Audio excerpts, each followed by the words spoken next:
up, everybody? This is your boy Mark with Mark's Kitchen here with another episode. Today, what we're gonna be making is one of my favorite things to get at a coffee shop, a diner, or wherever you can get scones, my dude. Big shout out to my Aunt Cheryl for sharing this amazing blueberry scone recipe.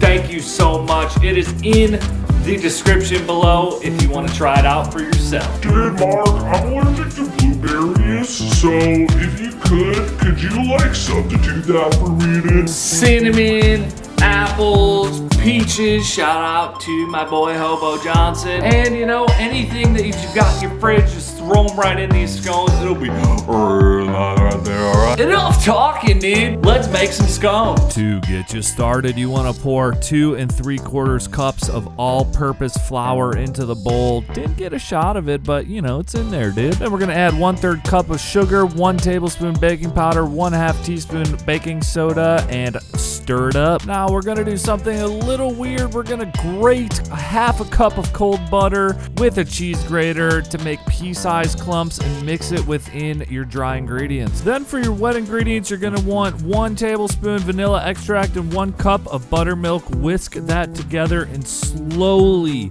combine it to your flour mixture until it becomes a super duper clumpy dough. Then add a cup of blueberries and mix just a little more. It is important not to overknead this dough. Flour a work surface and pour your dough slowly onto that said surface. Now, as you knead this dough, you're gonna be like, dude, this is not coming together. What is going on? But do not be scared. Just knead it about 7 times and it will come together. Form it into a circle and you will have the best scone dough ever, dude. Cut your dough into 8 even slices. Put it on a sheet of parchment paper and put that in the fridge for at least 30 minutes. The butter has to be cold for this to bake properly. To make your glaze, you're gonna need 1 tablespoon heavy cream, 2 tablespoons coarse sugar, 1 cup of powdered sugar.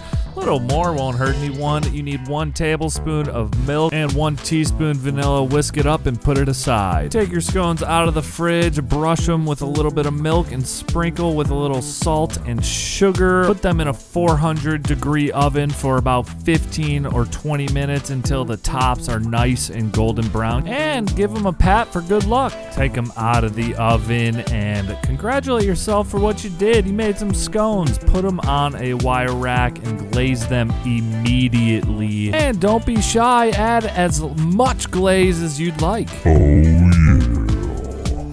Just look at this scone. It is piping hot right out of the oven, freshly glazed. Scone bologna, dude.